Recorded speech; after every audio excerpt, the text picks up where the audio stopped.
Evet, bir önceki videoda akvaryumda neler kullanacağız bunları tanıtmıştım. Şimdi de yavaş yavaş kuruluma geçiyoruz. İlk olarak ben akvaryumu yıkadım. Hatta yıkamadan önce tamamen su doldurdum ve 3 gün kadar bekledim. Herhangi bir yerinde sızıntı var mı vesaire bakmak için. Sonrasında kullanacak olduğumuz gösterdiğim lav taşlarını yıkadım. Kayaları yıkadım. Kökü yıkadım. Ve şimdi bunların hepsinin tasarımına geçeceğiz. İlk olarak yapacak olduğumuz şey akvaryumun bir tarafını siyah folyo ile kaplayacağız. Bu arkada kalacak ve güzel bir derinlik yaratmış olacak. Şimdi onu yaparak başlayacağız.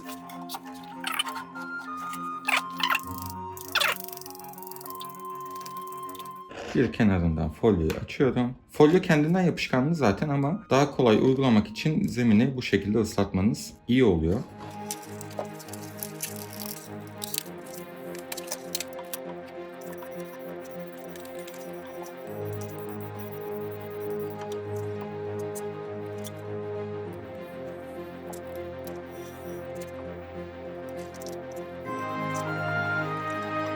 Evet, folyomuzu kapladık. Şimdi sırada akvaryumu bunu dolabın üstüne koyduğumuzda arasına bir mant benzeri bir şey koymamız lazım. Ya strafor koyuyorlar ya işte mutfaklarda kullanılan kaydırmaz malzemelerden koyuyorlar.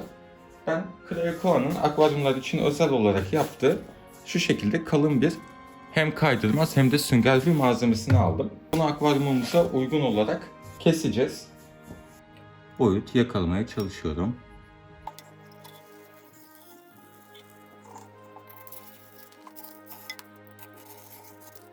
Evet, şimdi matımızı da kestik. Tam olarak aynı ölçülerde oldu.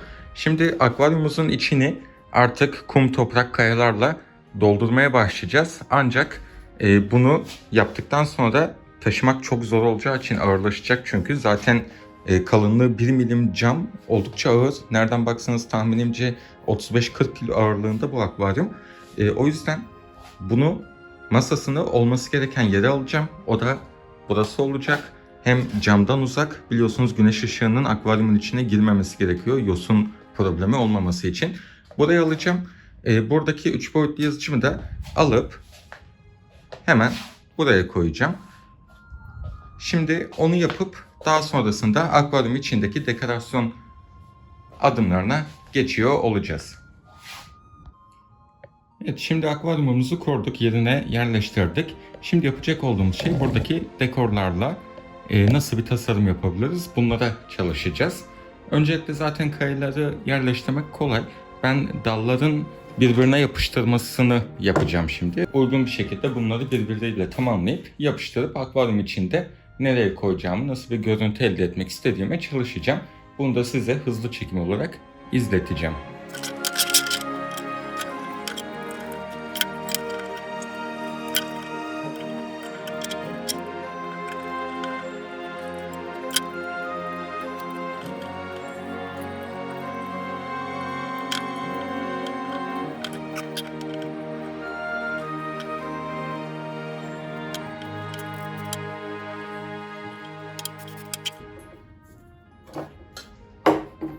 Evet, şimdi kök tasarımı ufaktan bitti. Şu şekilde akvaryumun içinde duracak. Bunu da serbest bir şekilde işte yere, toprağın üstüne vesaire atmayı düşünüyorum. Şimdi akvaryumun içini biraz artık kayalarla, topraklarla kaplayalım. Ufaktan tasarım ortaya çıkmaya başlasın. Bunu da ona göre bir yere yerleştireceğiz.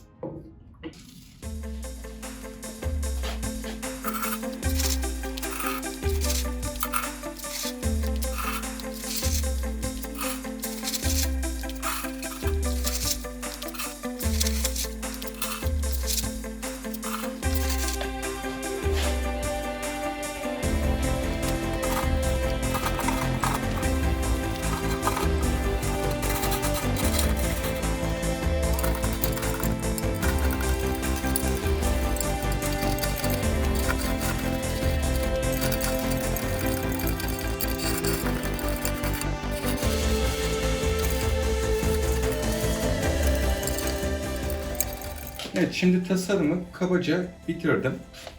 Bunun üzerine zemini yükseltmek için kullandığım lav kayasının üzerine Tropica'nın substratını ekleyeceğim. Bu önceki videoda bahsettiğim gibi bitkiler için faydalı besinleri sağlayacak. Bunun üzerine de toprak atacağım. Bu 2,5 litrelik bir ürün. Bu 85 litrelik akvaryuma kadar yeterli olacağı yazıyor. Ben de tamamını şimdi ince bir katman olarak akvaryuma yayacağım.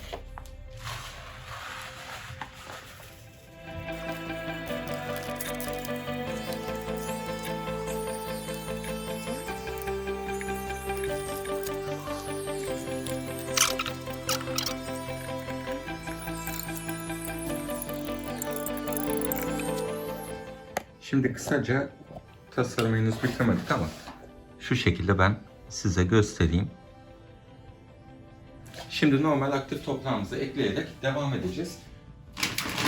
Onu da şu şekilde Neosoil'in 8 litrelik kahverengi toprağını kullanacağım.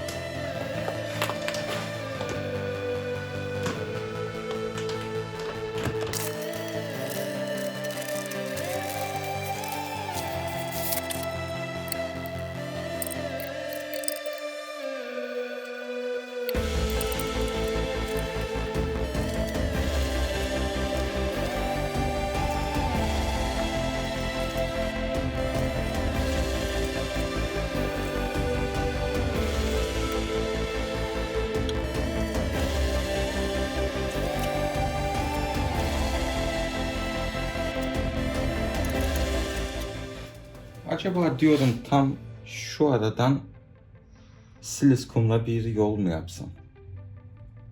İşte şöyle başlayıp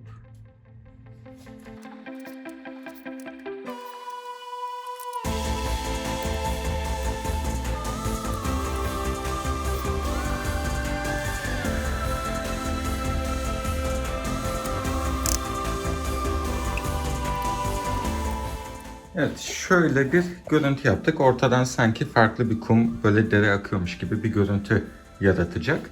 Bu tabii ki etrafı çimlenince daha güzel gözükecek. Şu anda çok güzel göze gelmiyor olabilir. Şurada doğal bir yavruluğumuz var. Bu arada balığa karar verdiğim gibi Apistogramma türü bir balık alacağım. Ama hangi cinsi olacak ona daha karar vermedim. Onlar için, çifti için gayet yeterli bir alana içinde sahip. Hindistan cevizi yavruluğu.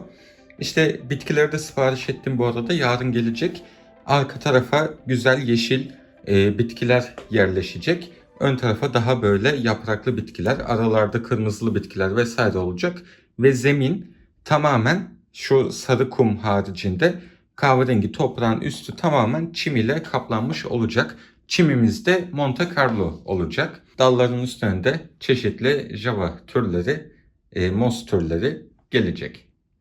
Şimdi akvaryum artık bitkiler geleseye kadar çok fazla bir şey yapamayacağız. Bu yüzden ne yapalım? Etraf biraz dağınık, hatta bayağı bir dağınık. Hem dış filtremizi kuralım, ısıtıcımızı akvaryumun içine yerleştirelim. Onun dışında karbondioksit tüpümüzü vesaire kuralım ve tamamen akvaryumumuzu balık geleseye, hatta balık değil bitkiler geleseye, yani su dolasaya kadar olacak olan kısmı hazırlamış olalım. Şimdi gelin dış filtremiz ve ısıtıcımızla başlayalım. Planladığım bitki tasarımı şu tarafta yoğun bitkiler olacak şu bölgede. Ve burası daha çok çimen olacak. Ön taraf ve şu kısım tamamen çimenle kaplı olacak.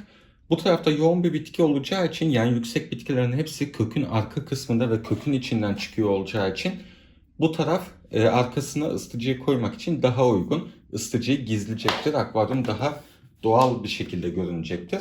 Aynı zamanda dış filtremizin su emiş ve basış hortumları da yine bu bölgede olacak ki bitkiler onu gizleyebilsin. O yüzden ben şimdi ısıtıcıyı tahminen şu şekilde bir yere koymayı düşünüyorum. Dediğim gibi önünü tamamen bitkiler kaplıyor olacak. Gene bunun yeri az çok değişir ama şimdilik şu şekilde koyalım. Zaten vantuzlarını tam yapıştırmadım.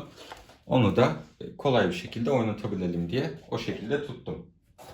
Şimdi gelelim dış filtreye. Hemen filtremizi ben bir önceki videodan sonra tekrar paketlemiştim. Onun paketinden bir çıkartalım. Sonrasında yavaş yavaş kuralım. Ben de filtreyi yabancıyım. Daha önce kullanmadım ve çok da videosunu izlemedim açıkçası. Bu yüzden videoda beraber öğreniyor olacağız. Hem filtrenin içini dizeceğiz hem de hortum bağlantılarını yapacağız. Şu şekilde, hatta önü burası. Filtremizi koyduk. Açarak başlayabiliriz.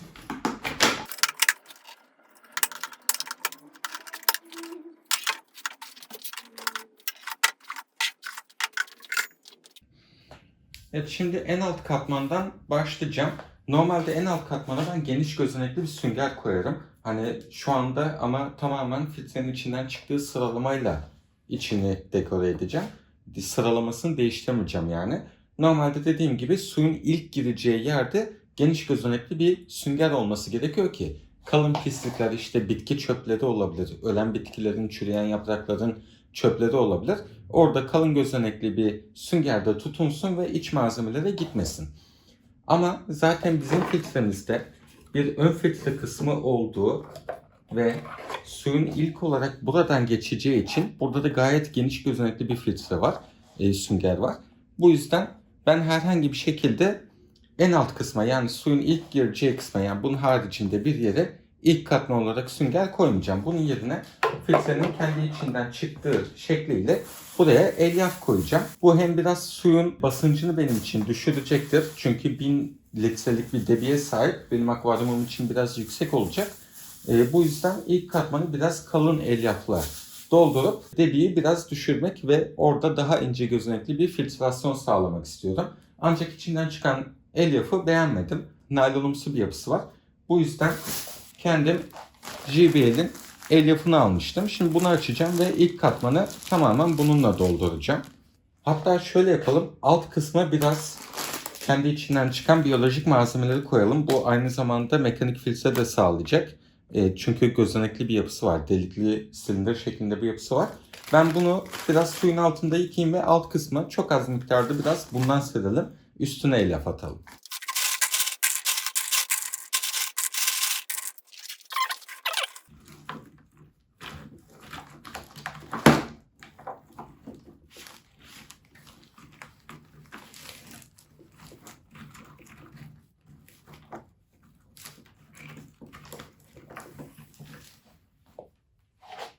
Şu alt katmanımızı güzelce doldurduk. Bunun üzerine Seachem Matrix'imi de yıkadım.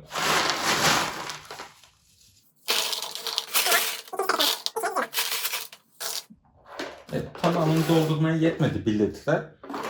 O yüzden içinden çıkanları da üzerine koyuyorum. Şimdi bir de Purugen diye bir ürünümüz var. Bu Purugen de gene Seachem'in bir ürünü. Bu Purugen'de suyun, işte mesela içerisine ağaç koyduk, bazı kökler koyabilirsiniz. Bu suyu sarartır ya da doğal olarak da su kirlendikçe sararır. Purugen tamamen bu sarılığı alıp kristal berraklığında su elde etmenizi sağlıyor. Şu şekilde bir ürün. Bu zaten hani çok büyük bir ürün değil. Tamamen yani filtrenin yüzeyini kaplayabilecek bir şey değil. Herhangi bir noktasına koyacağız. Şu şekilde içinde çok ince gözenekli kum var gördüğünüz gibi. Bu işte 2-3 ayda bir değişmesi gereken bir malzeme. 400 litrelik akvaryuma bu boyuttaki bir ürün yeterli oluyor. Kendi paketinde yazdığı da o şekilde zaten. Şimdi bunun içinde herhangi bir yere koyuyorum.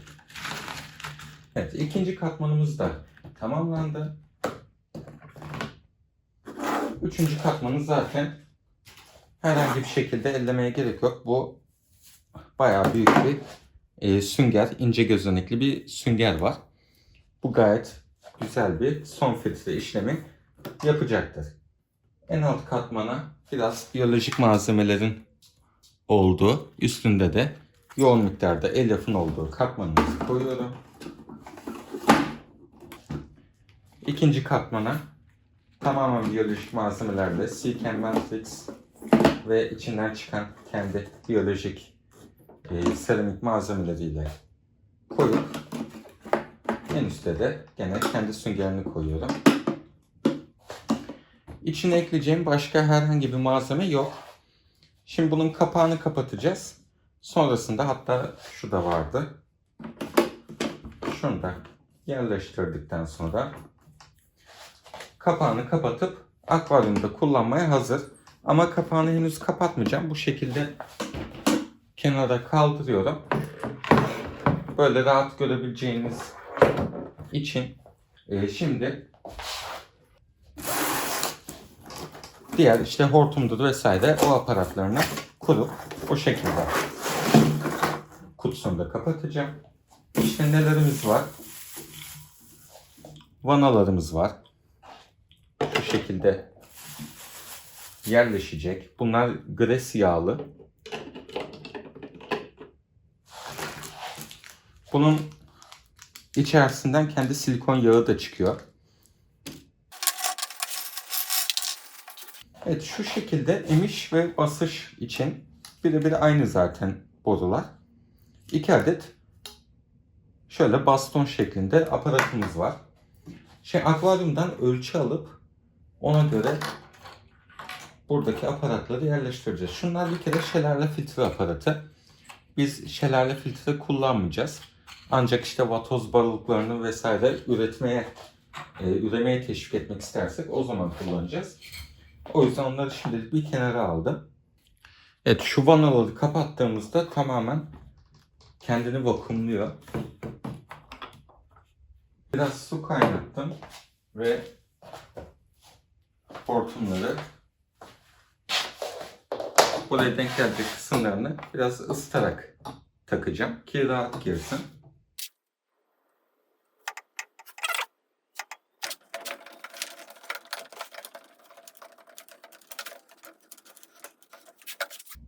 Evet, şimdi tüm montajı tamamladık.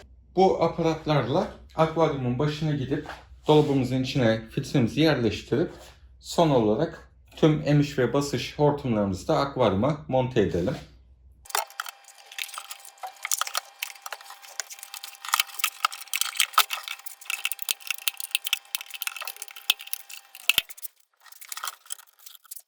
Evet, şimdi karbondioksit bağlantımızı yapacağız. Bunun için önce tüpün vanasını çok azıcık gevşetin diyorlar ki tüpün ağzında pislik vesaire bir şey varsa onlar çıksın diyorlar. Şimdi bunu deneyeceğim ama inşallah tüp böyle birden fiu diye elimden kaçmaz. Ya, tamam, korkulacak bir şey yokmuş. Şimdi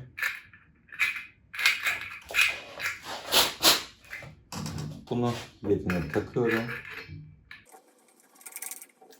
Şimdi tüpün bağlantısını anahtar ile sıkın diyor kitapçığında, yani şu kağıtta. Ama boru anahtarı kullanmayın diyor. Benim elimde de sadece sanırım boru anahtarı dedikleri şey bu. Sadece bundan olduğu için maalesef kullanacağım.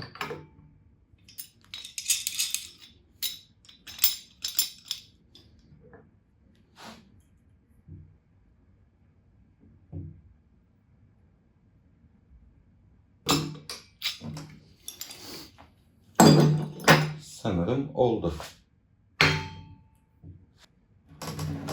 Şu an göstergede 50 bar kısmında biraz daha açsam yükselecek gibi ama açmak istemiyorum.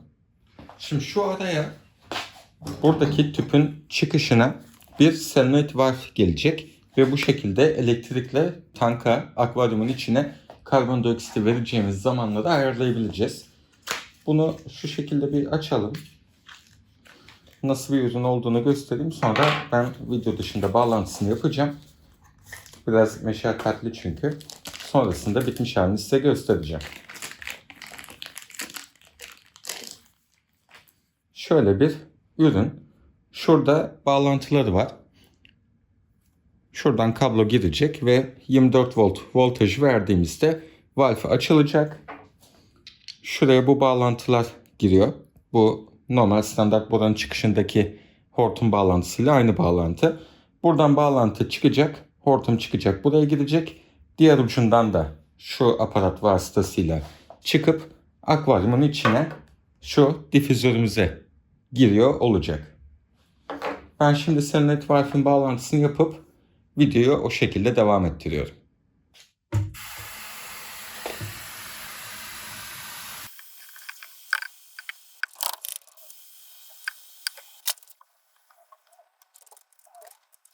Evet, şimdi bitki ekimine geçeceğiz ama öncelikle bitkilerden ben biraz bahsetmek istiyorum. Videoyu çekerken bunu yapmamışım. Bitkilerimiz in vitro olarak geçiyor ve bu şekilde plastik kaplar içinde geliyor. Gördüğünüz gibi kabı şu an ben açıyorum ve bitkinin tohum esnasından bu şekilde ekime geleseye kadarki tüm süreci bu kabın içinde kapalı olarak gerçekleşiyor. Bitki tüm besinini şu altında görmüş olduğunuz jel ve sıvı yapıdan alıyor. Siz bunu ekmek istediğinizde bir suyun içinde bu jeli tamamen çıkartmanız gerekiyor. Böyle suyun içinde birazdan göreceksiniz, sallayarak bu jelden bitkinin kurtulmasını sağlıyorsunuz ve sonrasında kök kök ayırıp bunları teker teker akvaryumunuza ekiyorsunuz. Biraz zahmetli bir iş. Yani büyük bir bitki satın almak daha mantıklı olabilir mi?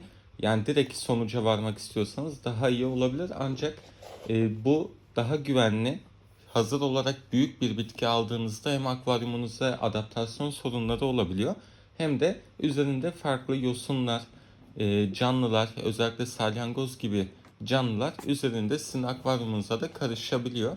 Bu olmasın diye bu şekilde tamamen laboratuvar ortamında gerçekleşen in vitro bitkileri öneriyor tüm akvaryumcular. Ben de tüm bitkilerimi bu şekilde in vitro olarak aldım ve akvaryumuma ekiyorum. Çok küçükler.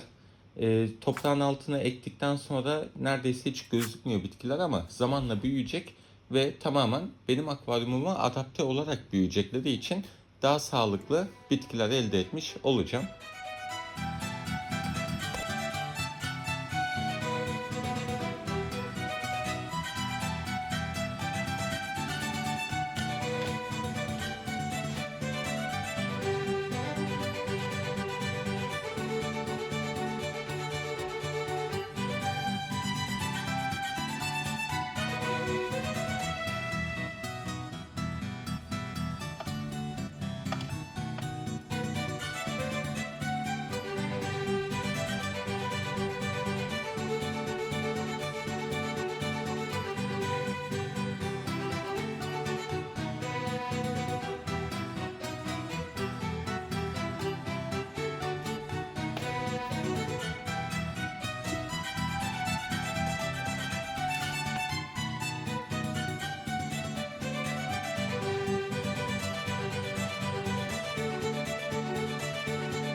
Evet, bir sürü burada boş su şişesi görüyorsunuz. Bunların hepsi akvaryuma doldu. Şimdi akvaryumu göstereceğim size. Karbondioksitimiz aktif, pompamız aktif. Bunları size göstermedim çünkü çok uzadı ve açıkçası bitki ekerken bayağı bir gerildim. Çünkü çok ince, hassas bir iş. Bu beni biraz gerdi. Videoda yapmak da ayrıca gerdi. Ama hepsini size anlatacağım nasıl olduğunu. Şimdi akvaryuma geçelim.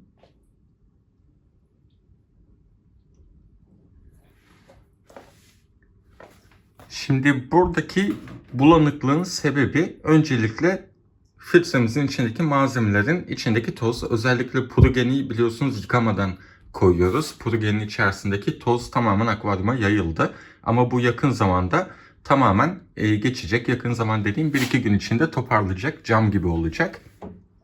Onun dışında şu anda bitkileri bir arada ilk defa görüyorsunuz. Kopan bitkiler var. Özellikle mosun yapraklarında kopan şeyler var. Onlar uçuşuyor. Dış filtre çekecektir ya da çekmezse ben onu suyun içinden toplarım. Burada karbondioksitimizin hem damla sayacını görüyorsunuz hem de çıkışındaki performansı görüyorsunuz. Bakın tamamen yukarıya yüzeye çıkasıya kadar toz haline geliyor ve suya karışıyor. Şurada suyumuzun, şöyle şunu biraz öne alayım. Debisini görüyorsunuz. Debi biraz fazla gibi. Ona bir ayar çekeceğim. Evet, şu anda akvaryumun görüntüsü bu. Isıtıcıyı açtık. Şu an hemen suyumuzun sıcaklığını da göstereyim. Suyu dışarıdan satın aldım ve direkt koydum. Bu yüzden 18-19 derecelerde. Ama ısıtıcıyı açtım. 24 dereceye içerisini sabitleyecek. O da ne kadar sürer bilmiyorum. Bu arada ışığı ve karbondioksiti şu anda akıllı prize bağlamadım. Çünkü buranın dolabın içerisine bir priz tesisatı çekeceğim. Ama henüz onu alamadım, çekemedim. Hemen şuradaki manuel olarak şimdilik kontrol edeceğim. Zaten karbondioksiti 24 saat ya da biraz daha fazla süre sürekli açık tutacağım. Işığa bağlı değil. Çünkü suyumuzun içerisinde hiç karbondioksit yok. Bu iyice su oturasıya kadar biraz açık kalacak. Şu anda herhangi bir şekilde akvaryumun içinde karbondioksit indikatör de yok. Onu alamadım çünkü istediğim model Pet Shop'ta yoktu. Onu bulmaya çalışacağım. O yüzden henüz onu takamadım. Akvaryumumuzun bir eksiği şu anda o. Motor çok sessiz. Şu an yanındayım ve sesi duyuyorsunuz. Hiç yok sesi. Ve şöyle söyleyeyim. Fişe takmadan önce motorun fişini şuradaki pompayı bir kez kendime çektim ve su anında akvaryumun üstünden boşalıp tek pompayla bakın. Buradaki filtrenin içine dolmaya başladı. Onun şukur şukur sesini duydum ben. Ve tamamen dolduğunda fişe taktım. Böyle mi yapılması gerekiyor bilmiyorum ama gerçekten tek hamlede çalıştı. Bu içinde kalan hava kabarcığını atmak için de şunu şuradan biraz öne doğru 30 derece eğin diyor kitapçığında. Biraz öne eğdim. Bu çıkış kısımları en üstte kaldı. Böylece hava baloncuklarını da içindeki attı. Şu an zaten hiçbir ses yok. Karbondioksitimiz şöyle 1,5 bar kadar şuradaki çıkışta, akvaryuma giden çıkışta ayarladım.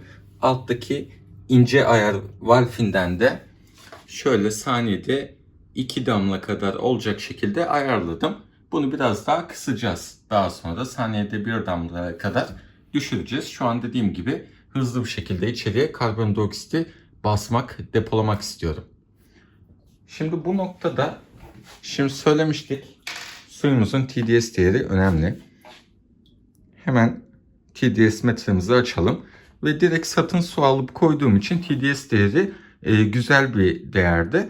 Ancak daha sonrasında şuradaki nerede o? Şu Prime ürünü sayesinde suyumuzu çeşmeden doldurup Prime ile içindeki çözülmüş katıları yok edeceğiz. Kloru vesaire onları pasif hale getireceğiz ve akvaryumumuza suyumuzu o şekilde ekleyeceğiz.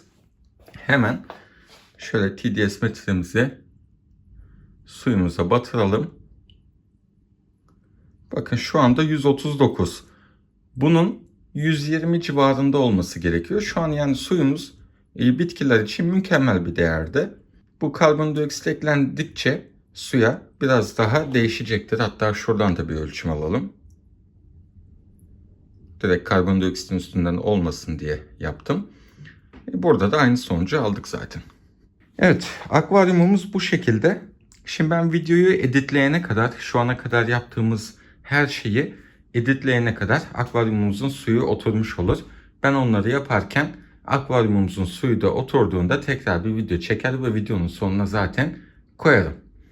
Benim için gerçekten çok güzel bir akvaryum oldu. Hani şu anda bitkileri seyrek seyrek ekiyoruz. Şu öndekiler tamamen Monte Carlo ve her yeri çim olarak kaplayacak. Şuradan komple hepsi Monte Carlo.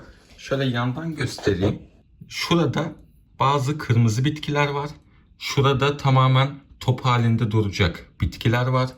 Ağacın kökün altında düşük ısı gereksinimi olan ve büyümesi biraz daha yavaş olan büyük yapraklı bitkiler var.